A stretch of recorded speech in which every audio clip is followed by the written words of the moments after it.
Singularity Watch, a show where we jump into timelines that never existed before.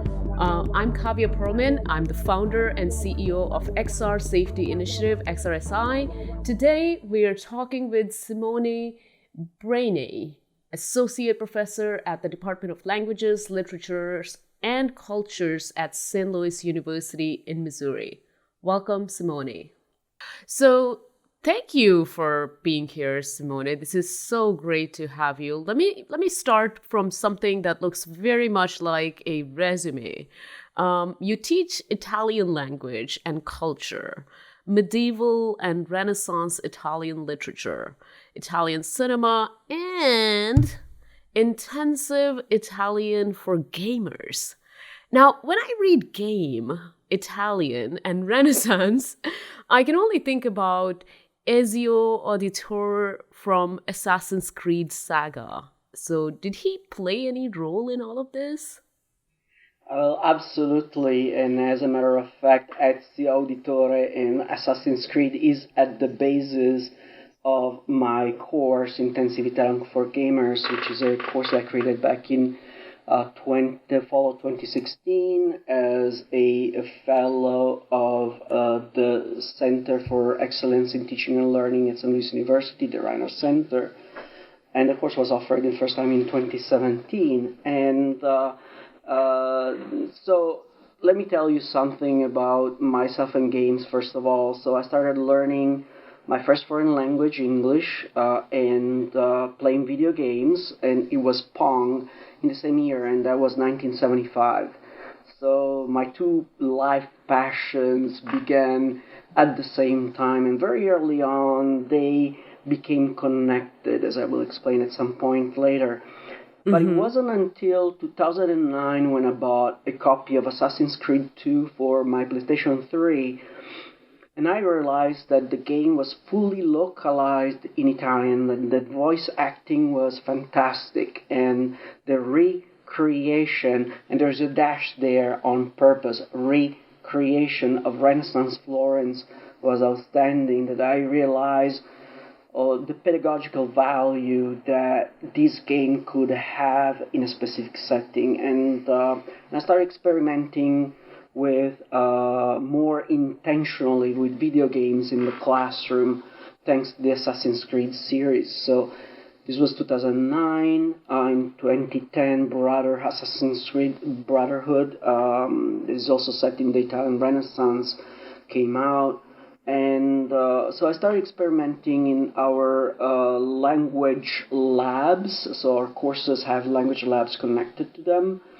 And I realized that there was a lot of potential. So certainly the two are connected, and certainly I owe a debt of reconnaissance to Assassin's Creed and Ezio Auditore. Well, I have to say, 2009 and 10, wow. I think I was cutting hair at that time. And then I made a switch to cybersecurity in 2012. And wow, so you have been at it for a pretty long time. How interesting. And so Italian, intensive Italian for gamers is a beautiful name for a course. But it could sound like a sort of a fake activity. Like, what does it consist of? Okay.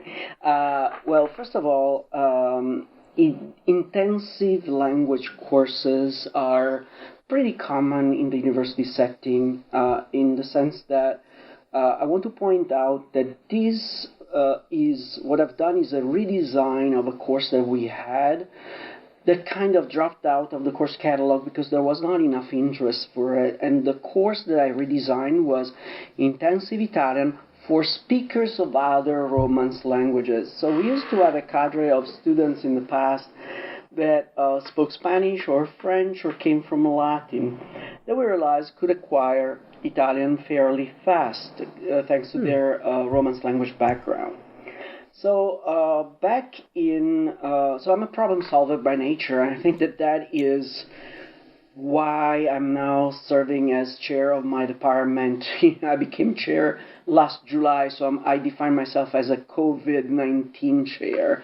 So I'm a problem solver, and the problem that I was facing and I wanted to solve was that the number of students in our third semester Italian was lower than in the past. So I wanted to create a fast experience for a specific group of students that could allow them to acquire Italian faster.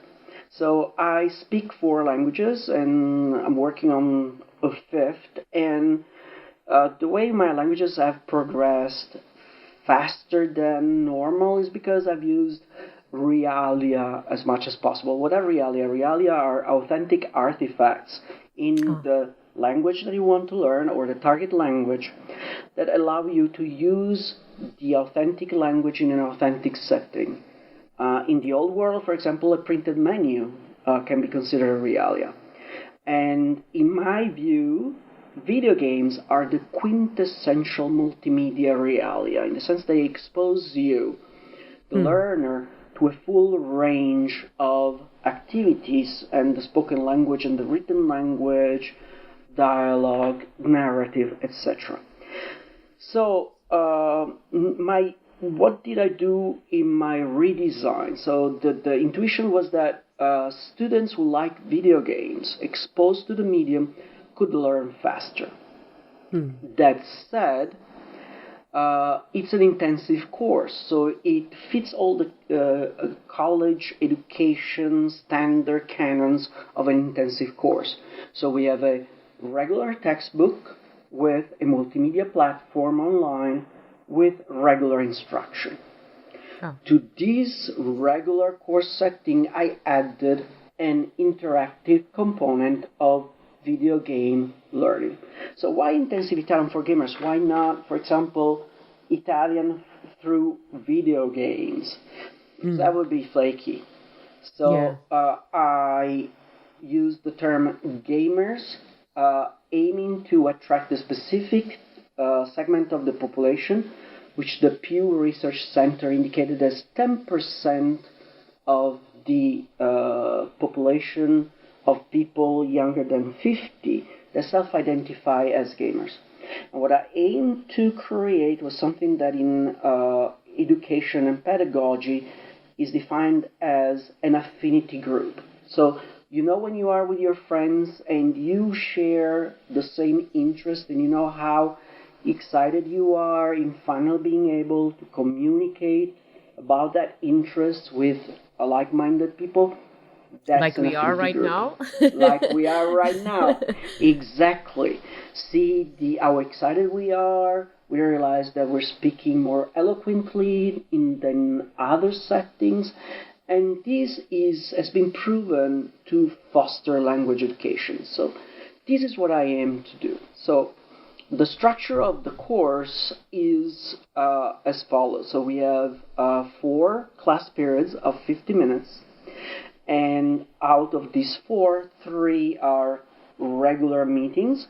So in these regular 50 minutes meetings, 30 minutes is for standard language instruction. So we do the usual activities based on modeling, the way we acquired languages naturally. So we repeat in the language, we respond in the language, we do exercises and activities. The last 20 minutes are game-based learning. So we introduce the vocabulary of the new game, say Assassin's Creed 2. We learn about the story, what is going on, and we start playing the game. But we don't just play the game. I created a set of handouts that have activities that focus on vocab, introduce new vocab, and then that vocab is used in context and acquired. So this is what we do. Of course, you know, in the American college classroom, courses need sexy titles. So was I going for a sexy title? Absolutely. That said, the sexy title every year since 2017 tends to attract some students that are thinking, oh, cool, I don't really have to study, I just play video games. Well, they come to class, they sit in the first day, the next day they drop, because they realize that the course is a lot of work, actually. Exactly. Exactly. But I am genuinely intrigued. So, languages is kind of my passion as well. I grew up in India, where if you live in a certain part of India, you have to speak at least four languages unless you want to be like ripped off everywhere you go. So, as a result, I speak six languages. But none of those languages are like international ones, kind of ones that you do, like Spanish, Italian.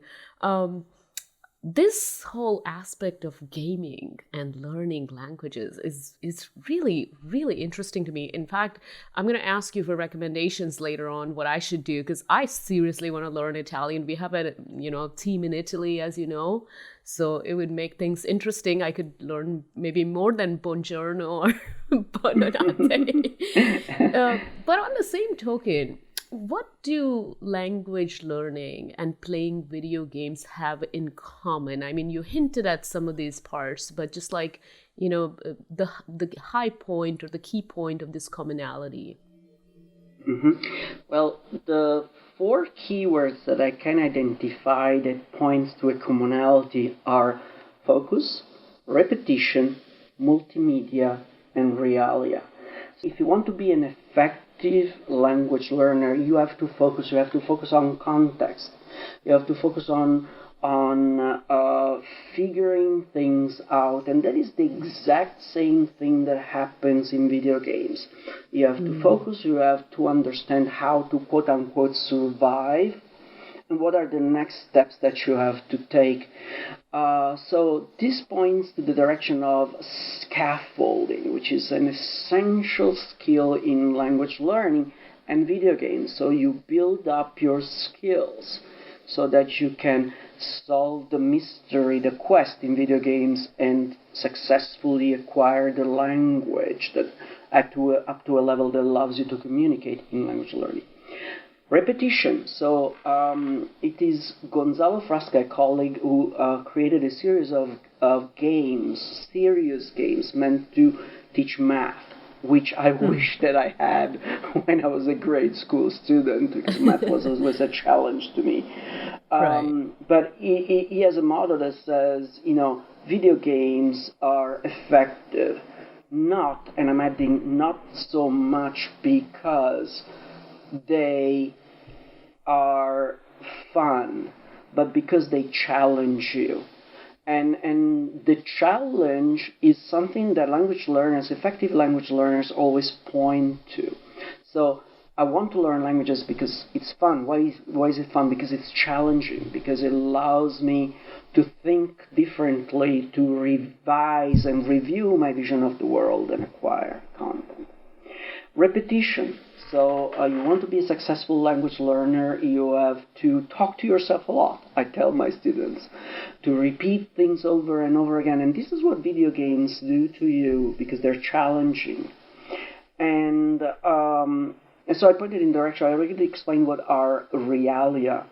And to me, video games are the quintessential multimedia realia. So we're looking at especially the Assassin's Creed series, set in Renaissance Italy, but I can also look at Dante's Inferno that came out on PlayStation 3 and other platforms years ago. So these are authentic cultural artifacts that tell me about relevant parts of Italian culture and life in Italy. And they are 100% in the target language. And at times, even in, let's take Assassin's Creed 2, if we played it in English, there are even bits and pieces of real Italian in there. So they expose me to the language fully, they immerse me in the language. So it's a virtual, immersive experience, which really works in language acquisition. Yeah. And I have to say, even I was terrible at mathematics. I still am. I can't. And, the translation from going from Hindi to English made it worse. So I think gaming would have been really awesome. But you mentioned about serious games. As far as I understand, you, on the other hand, use sort of a commercially available sort of non-serious game, clearly, on the gaming consoles or PC. I mean, is there any particular reason to not go the route the mathematics professor did? Absolutely, yes. Because I can see, so there are a lot of serious games and more that are being developed right now that can be very effective in certain fields. Like I can see those being very effective in the sciences. There is a product, for example, that allows you to safely, it's called ChemLab VR, that allows you to safely create experiments that in real life might maim you or kill you. And that is a perfectly good example of something, wow, I can do something safely in VR or in a video game that would create problems in real life. But with language acquisitions, it's a lot more challenging. So when I present at conferences or workshops about this, I always urge people to reconnect to their childhood. Remember, when you were a child, and for your birthday or holidays, they would give you gifts, and at times they would give you educational toys. Now remember how some of those were great. For those of us who were born in Italy, a good one is Georello, or the colored little pegs that you put together to create a drawing. That is a good example. But then there were some educational toys that were real duds. And that is the same thing with a serious gaming for languages. Why do I use the Assassin's Creed series, the Tomb Raider series, VR games like Blood and Truth on PlayStation VR, etc.? Because these are multi-million-dollar products that have budgets in times that are higher than movies and have a whole team of people behind them, including scholars, researchers that worked hard to perfect them. So, for example, the recreation of everyday life in the Assassin's Creed series is outstanding. Niccolò Machiavelli, the author and ambassador, was not quite a politician.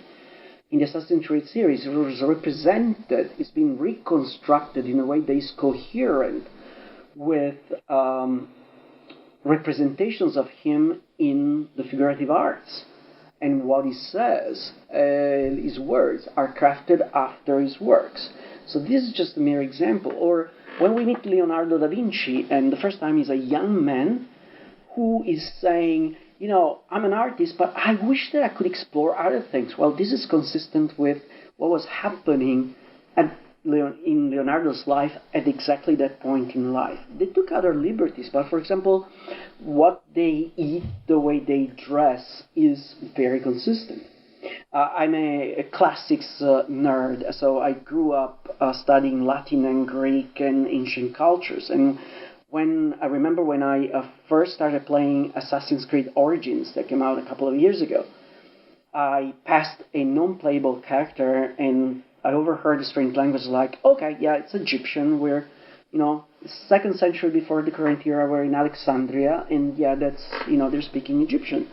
And then I passed another non-playable character, and I stopped. I froze in my tracks, and then I started jumping up and down and screaming because I realized that I had reconstructed Koine, which was the simplified version of Greek that they spoke in the colonies, and they had reconstructed the way it sounded.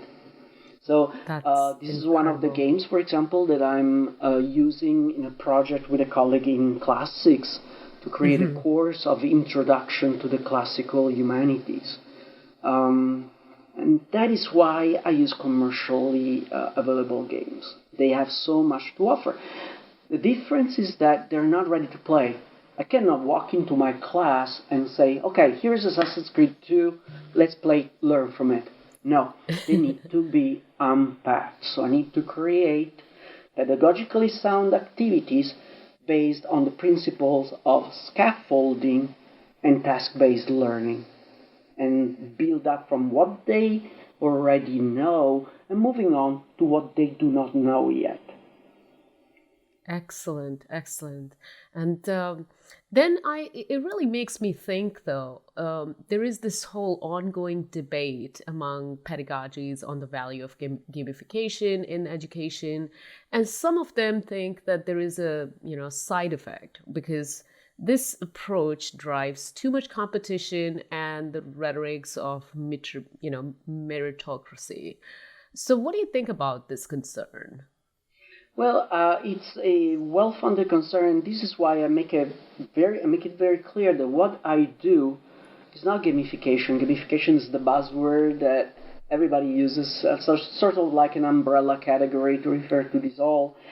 And I do use some instances of gamification. For example, in our lab activities, I may use a software called Kahoot to split my students into groups and say, okay, so we studied the chapter 2, create in your small group a Kahoot quiz and challenge your classmates.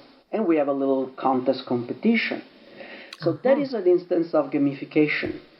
What I do, though, is not gamification, is task-based, is game-based learning. How different are the two? Well, very much so, because gamification is basically based on, it's a reward system. And is reward important in language acquisition? Yes, it is. But at the same time, there are side effects. Not everyone likes a competition. They're afraid of public embarrassment, etc. What I do is game-based learning, specifically video game-based learning, which is pedagogy and is strictly connected to play theory. So there's a whole constructive pedagogical background to it that aims at building skills rather than rewarding or challenging merely, which is what gamification does. Yeah, that's such a clear description. Now I get it now. A crucial aspect when it comes to education is creating a trusting environment. Do you think that using these kind of unconventional tools like games can be a bit of a roadblock for someone like yourself? Of course, you have tons of research and all your expertise behind it, but what about others? Is that, some kind of a roadblock for them to adopt this approach or pursue this approach? Well, absolutely. And I would like to point out that what I do is part of who I am. As I mentioned, language learning and video games go side by side to me. I was actually 21 years old, so this was the Jurassic or something. It was a long time ago, but I was going through a hard patch in life, and I was playing a computer game on a home computer called Commodore 64, so that dates me. And the video game was called Alter Ego, and was by Activision, was created by a team of psychologists. And it allowed you to live an alternate life from birth to death. And I found that soothing, and it was exciting.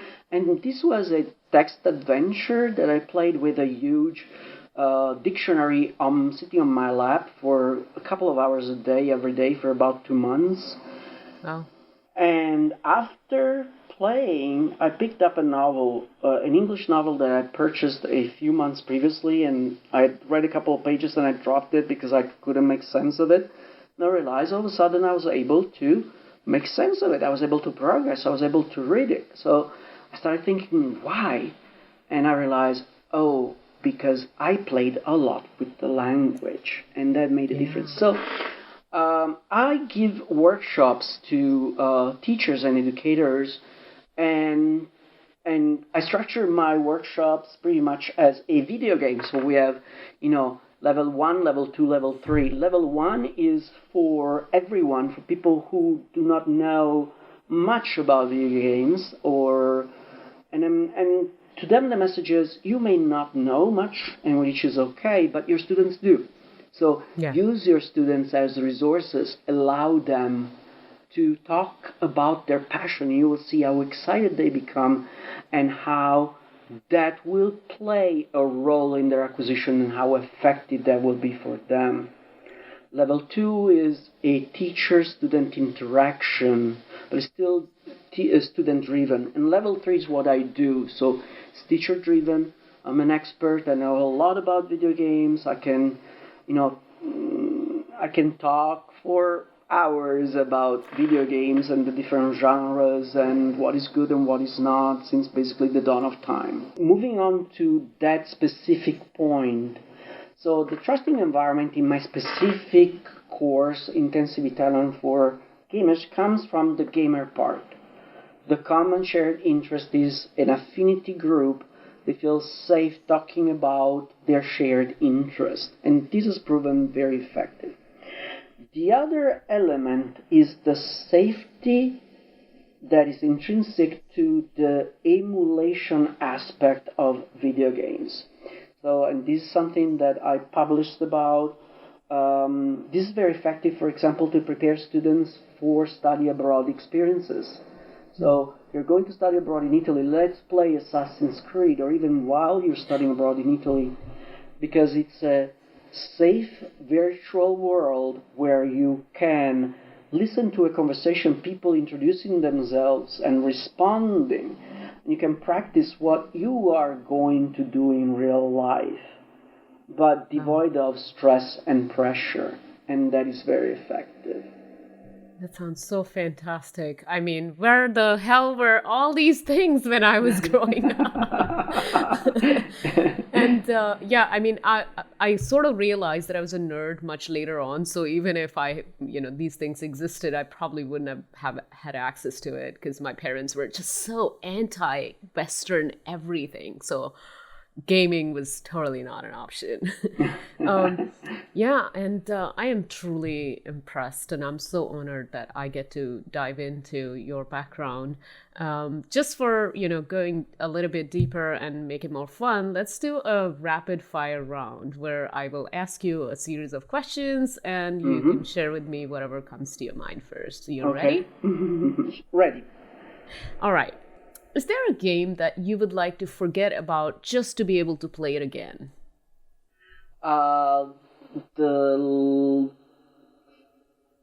Each and pretty much any game in the Zelda series by Nintendo, because they're absolutely magical, especially the last one kept me company for 3 long months, and it was a fantastic experience. I wish I could start all over again. And is there a game you would like to forget about and never touch anymore? Oh, there are so many, and I can pick pretty much any of the big games from the big video game crash of 1983, when too many bad games were coming out on consoles. The worst one of them all, in my view, is Attack of the Killer Tomatoes, which was a bad movie turned into a really bad video game. So bad it could almost be fun, but then again, no. And then I could go, I think, with... I think it's called Kizuma Ninja or something. It's a fighting game that came out for the Atari Jaguar that was so bad. That really hurts. Yes. Yeah.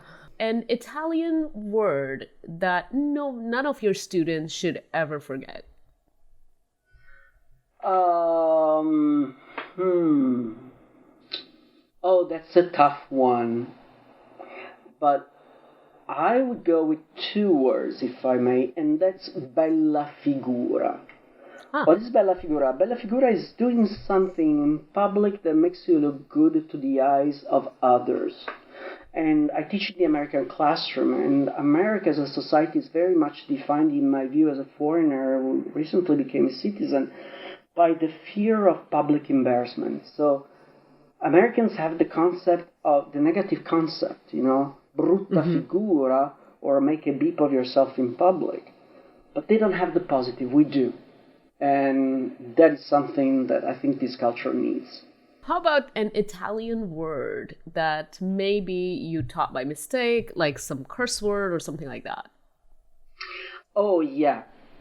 I can tell you a good example. So I teach real language to my students. Why? Because my experience as a foreign language learner was that I learned that which is standard, but that people do not quite use. So based on the English that I learned in school, I would have to go up to people and say, "Good morning, sir. How are you today?"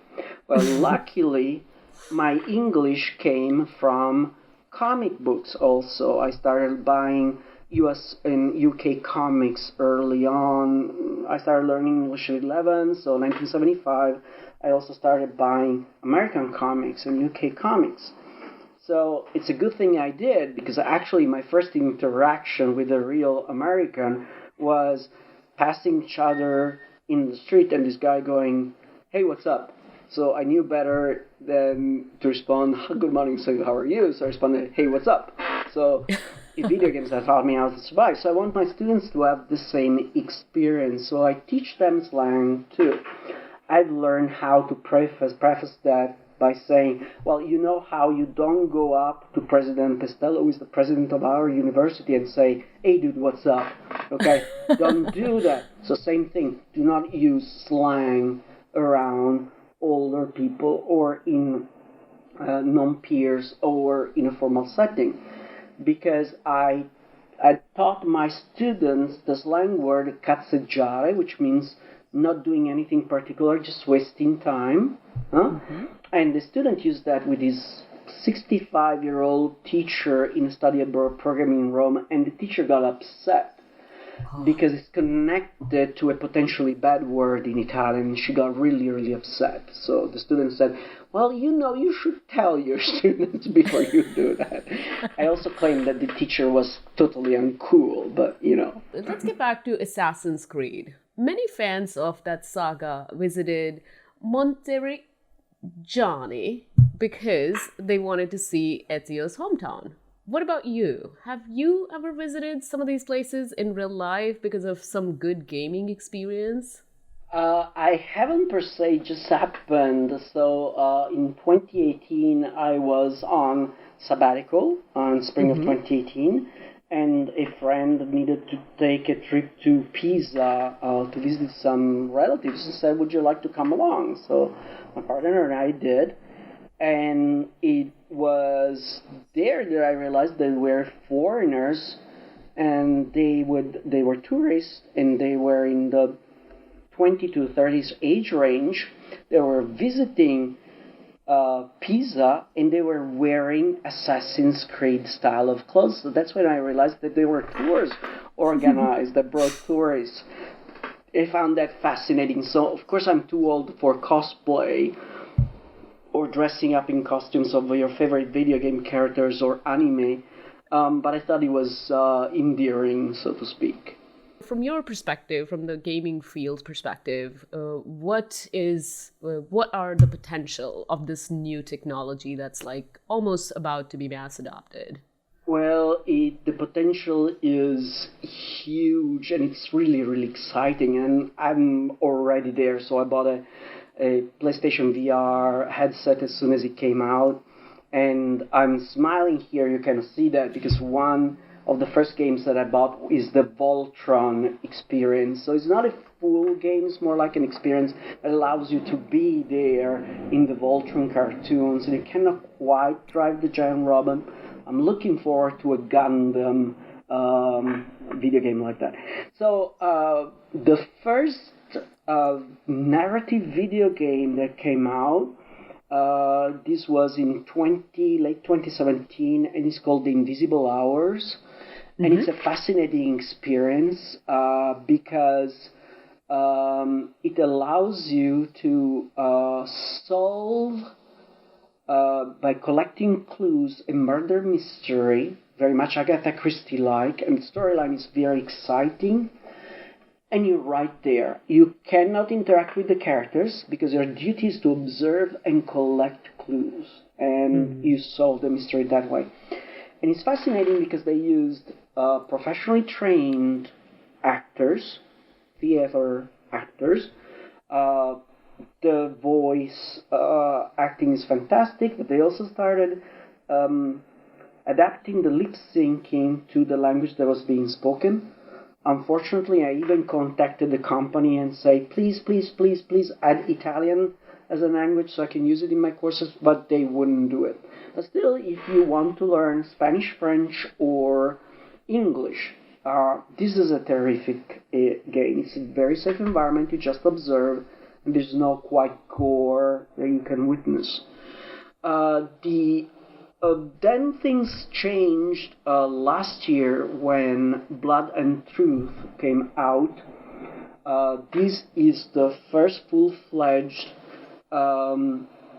interactive narrative VR experience / games, a real video game. Mm-hmm. It's a gangster story set in London. Great to perfect your British accent from, high class to Cockney, everything in between.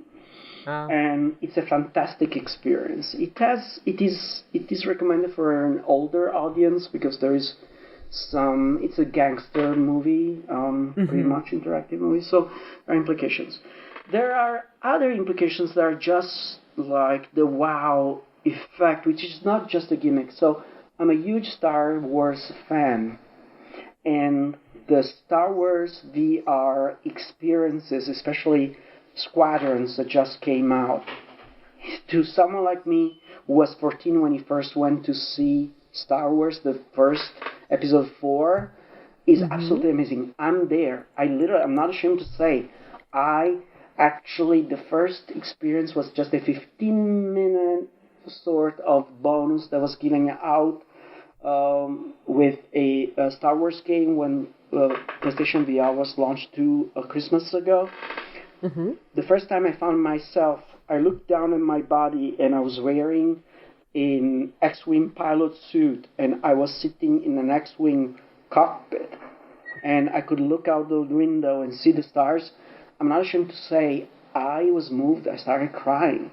It was like dream come true. So we're already there, and I see things evolving very, very rapidly, and it's an exciting future that we're living. And I had to put some hearts on there because I myself love Star Wars, but the first game that I bought was the Star Trek one because I'm more of a Trekkie than the Star Wars fan. I can be.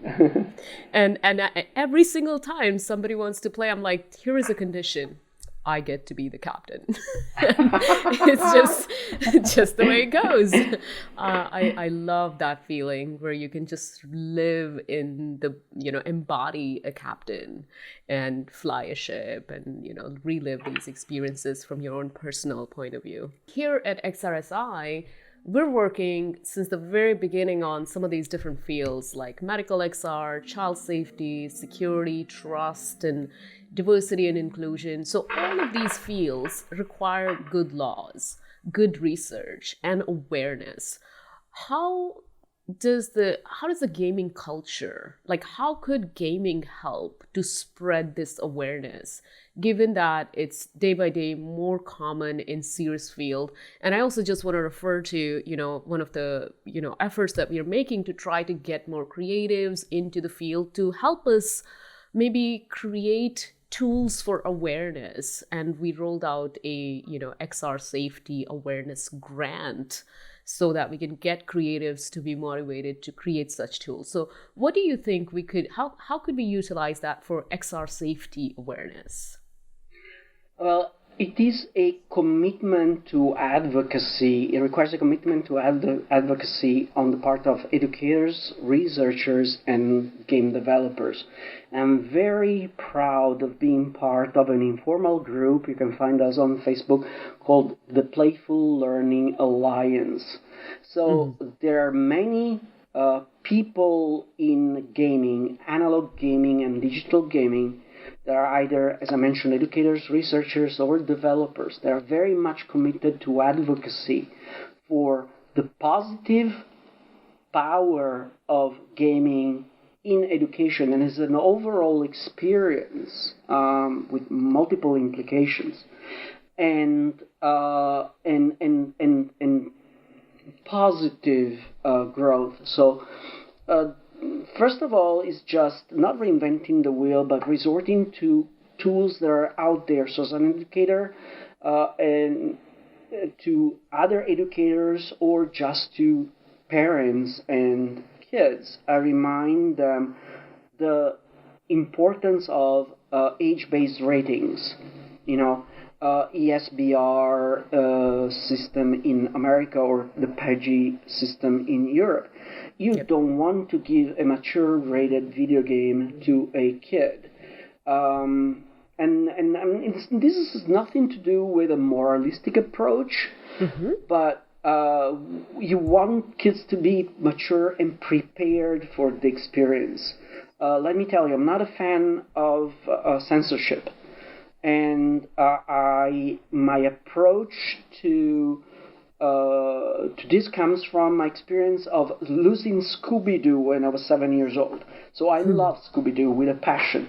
But when I was 7 years old, Scooby-Doo, the TV series, was censored on Italian TV after just a bunch of episodes. And I was only 7 years old, but because it was too violent. And I was only 7 years old, but I realized that I was not stupid. I was already smarter than most of the people in the legal system in Italy and in the government, because it's like, don't you understand? It's not scary. Scooby-Doo is teaching kids there's nothing to be afraid of because monsters do not exist. That's the whole point. So I'm not in favor of censorship per se, but I'm in favor of educating and therefore, for example, exposing kids to age-appropriate products that can benefit them. So you want your elementary school children to improve their English. The Lego games are fantastic. Lego Dimension. It's out of production now, but it's a fantastic tool for kids of all ages. The Siberia, spelled SY series, it's good for children as young as 6 or 7 to expose them to a foreign language. So there's plenty can be done in that way. Totally. But there is a committed group of educators, researchers, developers out there that are studying actively the implications of gaming and positive directions they can take. So there is a whole group of colleagues out there who's using games to teach empathy. An advice that I give to parents, so you have teenagers and it's difficult, and I can only imagine because I don't have children on my own, but are they mature enough?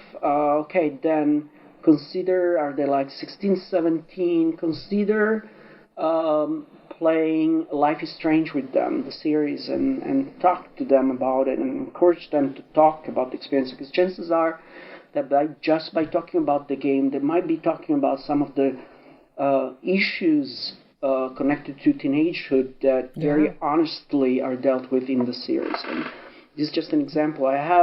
It's thanks to this group that I discovered games such as What Remains of Edith Finch, that is an excellent tool to teach about empathy to even grade school children. Before we end this, as always, at the end of each episode, we ask our guest what the word singularity means to them. So what does it mean to you? And do you think we will reach one day the singularity in the near foreseeable future? Okay, it's an excellent question. It's a very complex one. So I have a twofold response. So one is connected. So I want to point out that I'm a rational skeptic, and I don't follow any particular organized religion, but I am curious and I explore everything. So there is the something that brings comfort to my mind during troubled times is the Hopi prophecy, as in the Native American tribe, that said that the world would evolve the moment everyone would be able to talk to everyone else on the planet. And in a way, we're already there, but this has caused a number of issues that we can see at play in social media right now. So I would like to connect this to what I personally believe will be the singularity in terms of evolution of technology, and specifically VR technology. And we're almost there. The singularity to me will be when virtual reality headsets have evolved to a point where they are affordable by literally everyone, and they are not cumbersome and portable, and we get to a point where they become part of the living life of most of the people in the planet. When we will use them not just to communicate, not just to live alternative lives or experiences, but to communicate. So I'm very much of a fan of the Ready Player One scenario, much more so than I'm talking about another VR movie, which was probably the first one that came out in the 80s, called The Lawnmower Man, that showed a completely dystopian future. Exactly. Now, Ready Player One can be dystopian too, but in different ways, but it ends with a message of hope. And I want to see that happening, and there's no doubt in my mind that that will happen. We are very close to it, and that's why, we are concerned about the implications, because if we can mitigate some of these risks, we can actually adopt these technologies today and seamlessly extend our realities and hopefully safely walk towards this point of singularity. So thank you so much for all of the insights and all the work that you're doing in this industry, in gaming, in virtual reality. And thanks to all of our listeners and viewers. You are welcome to watch this episode and listen to it via Apple Podcasts, Spotify, Google Play Store, as well as readyhackerone.com.